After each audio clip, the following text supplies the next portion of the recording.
कि कहेलू कि हम सिलाई करी ना तनी हमरो फाटल दिलवा के सील देबू का, कि कहेलू कि हम सिलाई करी ना तनी हमर फाटल दिलवा के सील देबू का।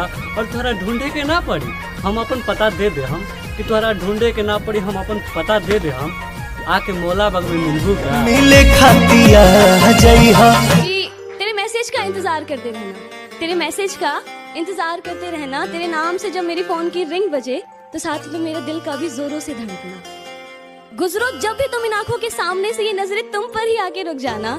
तुम्हारा मुझे देखकर बस मुस्कुरा जाने से मानो मेरा दिन का था बन जाना। तुम्हारे चेहरे की उदासी देखकर मेरा दिल का तुमसे बात करने के लिए तड़पना। हाँ, शायद मुझे भी तुमसे प्यार था, पर वैसा नहीं जैसा तुम मुझसे किया करते थे। एग्जामवा चलत रहे, तू आके स्कूलों में पेपरवा लिखत रहली हो, और ये हरिया से जब गुजरस ना तो बड़ा हंसत खिलत रहली हो। अरे अब तो मनवा हमरो निखे लागत, कि अब तो मनवा हमरो निखे लागत। उ चल गई अपना गावे ना, तू दिखत नहीं हो। प्यार नहीं खेली खल हाथ के लकीर में, नहीं खुदा के दीर में ये जान। प्यार नहीं खेली खल कि जब चोट उसको लगे ना, कि जब चोट उसको लगे ना दर्द आपको हो, जब आंखों में सांसों उसके आए और दिल भारी आपका हो जाए।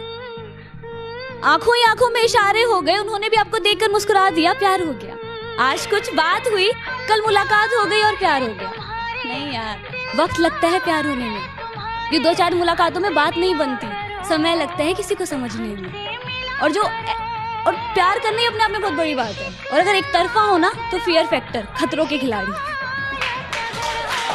कि तू शहर के लड़की हड़ू, एसी में रहेलू, हम गाँव के लड़का पेड़वे के नीचे ठीक बानी जी।